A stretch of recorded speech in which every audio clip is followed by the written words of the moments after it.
JF-17 thunder block 3 के हवाले से कुछ इन्फॉर्मेशन निकल के सामने आई थी। जैसा कि आप जानते हैं, JF-17 थंडर ब्लॉक 3 के पहले ऑफिशियल विजुअल जो थे वो 2021 में एविक की तरफ से यानी एविएशन इंडस्ट्री ऑफ कॉरपोरेशन की तरफ से रिलीज़ कर दिए गए थे।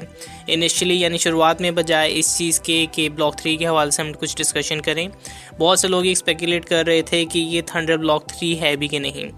तो इसको बहुत ही ईजिली बताया जा सकता है और सामने इसके कॉकपिट में जो है एक हेड अप डिस्प्ले यानी HUD लगा हुआ है, जो कि आज से पहले JF-17 थंडर के पहले किसी वेरिएंट में मौजूद नहीं था। तो ये चीज़ ही से ब्लॉक 3 कंफर्म करने के लिए काफ़ी है।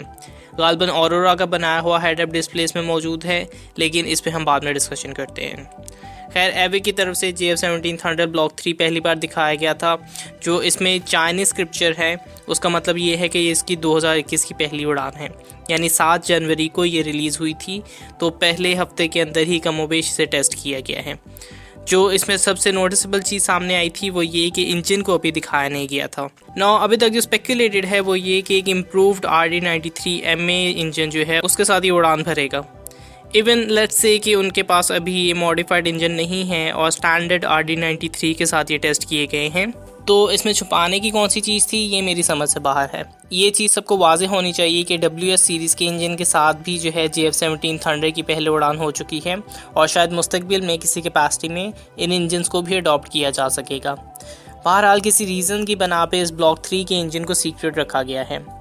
एक और चीज़ जो कि अंडर डिस्कशन है वो ये कि IRST के हवाले से बिल्ट इन कोई सिस्टम शायद मौजूद नहीं है। हाउएवर एक और चीज़ जो कि अंडरस्टैंडेबल है वो ये कि एक नया हार्ड पॉइंट इसमें स्पॉट किया गया है और मेरे ख्याल से एक डेडिकेटेड IRST का ही हार्ड पॉइंट है, जिसमें एसलसान का एसल पॉड इंटीग्रेट किया जाएगा और जिसकी इंटीग्रेशन और टेस्टिंग के हवाले से जो विजुअल्स थे वो हमें पाकिस्तान एरोनॉटिकल कॉम्प्लेक्स की एक वीडियो में देखने को भी मिले थे, जिसमें JF-17 थंडर B के हवाले से कुछ इनॉग्रेशन की जा रही थी। दीगर चीज़ों में एक क्लियरली विजिबल मॉज यानी मिसाइल अप्रोचिंग वार्निंग सिस्टम, एक wide angle head up display, जैसे मैंने बताया हुआ है कि बज़ाहिर ऑरोरा का हेड अप डिस्प्ले मौजूद है। वाइड एंगल सो पायलट्स को जो है सारी की सारी इन्फॉर्मेशन उनके सामने ही विजिबल होगी। कुछ एंटेनास की लोकेशन चेंज की गई है शायद बैलेंसिंग के लिए। शायद इस ब्लॉक 3 का साइज़ भी जो है थोड़ा सा बड़ा है और मुमकिन तौर पे इसकी ग्राउंड क्लियरेंस भी बेहतर बनाई गई हो सकती है, ताकि राड और राड-2 जैसे एयर लॉन्च क्रूज मिसाइल या फिर H-4 जैसे स्टैंड ऑफ वेपन्स को जो है ये कैरी कर सके। तो ये वेपन शायद आने वाले वक्तों में हमें थंडर ब्लॉक 3 के साथ अटैच देखने को मिल सकते हैं। PL-15 जैसे BVR जो हैं इसमें अटैच हो सकते हैं। PL-10E एक बहुत पोर्टेंट मिसाइल है जो कि इस JF-17 थंडर ब्लॉक 3 के अंदर एक्सपेक्टेड है। आखिरी चीज़ जो इस हवाले से मैं डिस्कस करना चाहूँगा वो ये है कि इसका रेडार मोस्ट प्रोबेबली जो है इस ब्लॉक 3 के रेडार में ही मौजूद है। अभी भी इसका अंदाज़ा लगाना मुश्किल है कि कौन सा रेडार इसमें मौजूद है, KLJ-7A standard, KLJ-7A multi mode या एक आउटसाइड चांस के अंदर LKF-601E रेडार इसमें मौजूद है। हालांकि पहले दो की चांसेस ज़्यादा मौजूद हैं और मल्टी मोड या स्टैंडर्ड KLJ-7A मुमकिन तौर पे JF-17 थंडर ब्लॉक 3 का दूसरा प्रोटोटाइप जो है उसके अंदर मौजूद हो सकते हैं। चूँकि इस बात पे भी डिस्कशन की जा रही थी कि ये पहला प्रोटोटाइप है या दूसरा प्रोटोटाइप है, और चूँकि इस पर चंद मार्किंग्स थी जो कि पिछले प्रोटोटाइप में मौजूद थी वो इसमें मौजूद नहीं है। शायद इन्हें ब्लर या फोटोशॉप किया गया हो, लेकिन अगर पहले प्रोटोटाइप के अंदर जो है इसे दिखाया गया है तो दूसरे प्रोटोटाइप के अंदर इसे छुपाने की कोई तुक नहीं बनती है।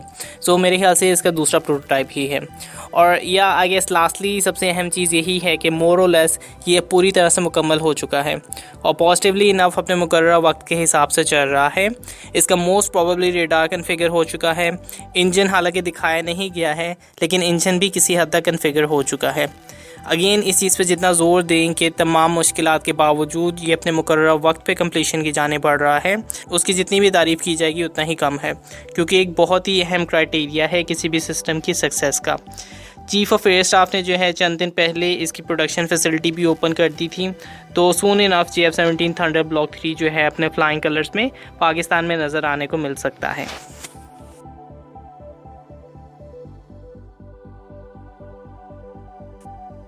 ऐसा रिपोर्ट किया जा रहा है कि पाकिस्तान को चाइनीज़ CH-4 रेनबो UAVs यानी अनमैन्ड एरियल व्हीकल की डिलीवरी शुरू हो गई है और बज़ाहिर 21 के करीब यूनिट्स की डिलीवरी इस आइट्रेशन में पाकिस्तान को की जाने वाली है।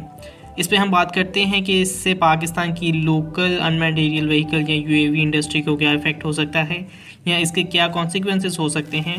लेकिन CH-4 की एक्विजिशन जो है एक कॉस्ट इफेक्टिव सोल्यूशन की तरफ इशारा है।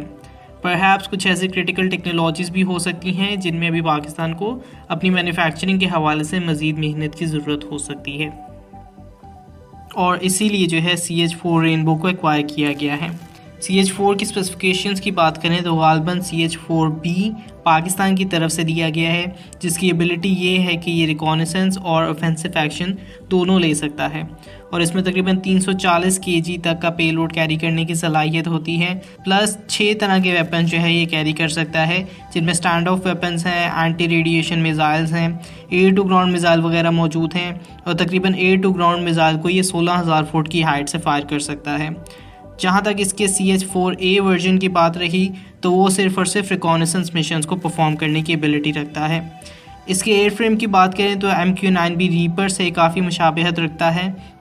लेंथ इसकी 8.5 मीटर है, विंग स्पैन 18 मीटर के करीब है, तकरीबन 35 से 40 घंटे की इसकी पूरी इंड्योरेंस मौजूद है, और तकरीबन 1300 kg के मैक्सिमम टेक ऑफ वेट के साथ जो है ये तकरीबन 330 किलोमीटर पर आवर की क्रूज स्पीड को अटेन कर सकता है।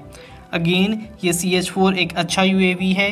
जहाँ तक मुझे आइडिया है तकरीबन 40 के करीब यूनिट जो हैं इसके पाकिस्तान हासिल करने वाला है, और इवन पाकिस्तान नेवी के अंदर भी इसका इस्तेमाल किया जा सकता है।